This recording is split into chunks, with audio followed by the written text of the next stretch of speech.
I apologize in advance. This one's probably going to be a little long. I'm going to try to talk about the gradebook and things you can do in there and why you might want to do it that way. So I'm at the home page. Obviously, go over here to grades. So the first thing to know about grades is up here in the right-hand corner, you have the settings button and you have three tabs across the top, and I'm specifically clicking on calculation options. Um, Things to notice here. One, the grading system. You can either do a weighted grading system, which I do and which I'm going to show you how to do, or you can do a point system. So if the math makes sense to you and you'd rather keep it all points, keep it points. And then formula is then you're using custom formulas to put everything together. I'd argue weighting does that if you know what you're doing.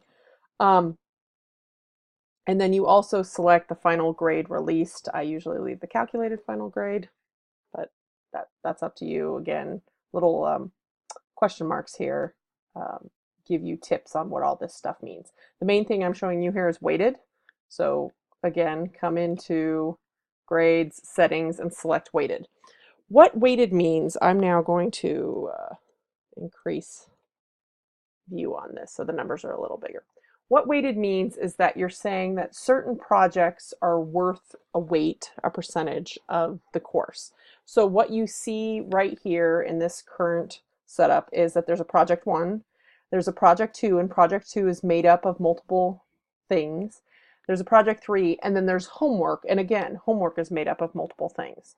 Over here on the right, what you start to see is that project 1 is worth 100 points. I like grading on a 100-point scale. That makes sense to me. But it's weighted 15% of the class.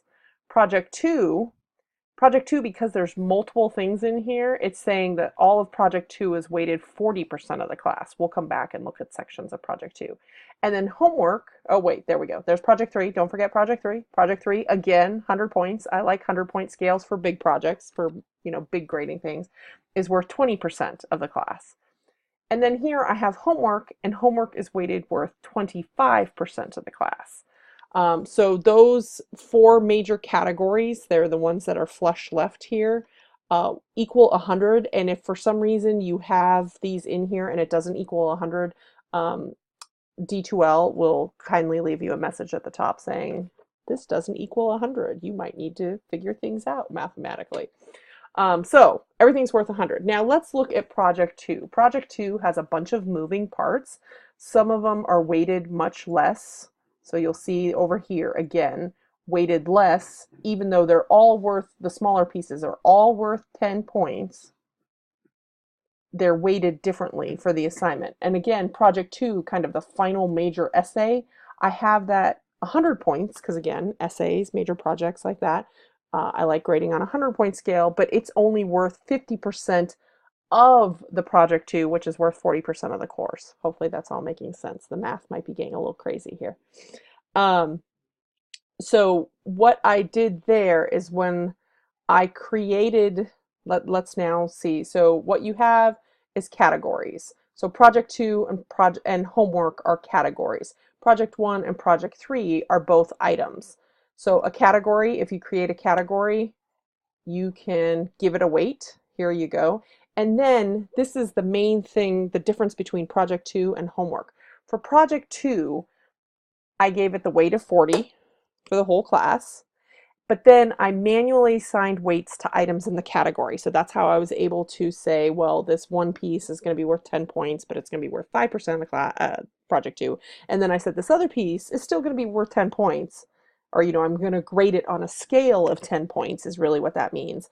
But it's going to be worth 15% of Project 2. So I manually assigned weights in that category. Now for homework, and I think it's 25% of the class, what I usually is do distribute weights by points, all items in category. The reason I usually set that up, now I'm going to cancel back out here, is because I usually don't know what all the homework is at the beginning. So what you see here is just kind of homework for the first week.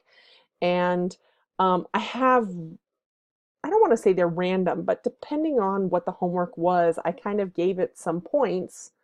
And those points, because the the weight of the homeworks are distributed based on points across the category, those points decide what the distribution is. Now, right now, these distributions look really high. So, homework 1 here is worth 15% of homework. Well, yes, it's because I only have these 5 homeworks for the first week in here. And remember, I usually build for online classes. That's why it might feel like there's more homework than those of you teaching face-to-face. But as I continue to add more homework items in, so let's do that. We're going to add a homework item. My cursor's glitching. So I'm adding an item. I'm doing a numeric and week 2 homework. Now category, it's really important that I put it in the homework category. There we go. And this homework, compared to my other ones, I'm going to make it worth 5 points. And then notice the weight. There's no option there because I've already selected in the homework category. It'll be decided based on points. That's all I need to put in here at this point. You can add rubrics and other stuff, but now if we scroll back to the bottom, here we go. I have my week 2 homework added. It's worth 5 points. And notice things have rippled. These numbers over here and the weighting and the percentage towards the homework have changed because I have added a new homework in there. So that's why I set up the homework weighting that way, that it's the weighting within the homework category is based on points. What usually happens for me is I usually do homework points anywhere, 1 to 10-ish. And then peer reviews, I usually kind of make those big whammies, and they're 20 or 30 points, so they're weighted very heavily compared to a lot of other homework. Some other people will make peer reviews part of the projects and weight them in accordingly, so they could have done like what I did here with project 2 on all of them. Similarly, folks might want to build into the project's reflections as a part, a small percentage of the project grade. So now you hopefully understand how to do all that. Please note, so say you want to copy this. I showed you how to copy in the other video. Say you want to copy this. You can edit all of this. It's as easy as clicking in down any of these little down arrows next to the title, edit grade item, and you can change the titles.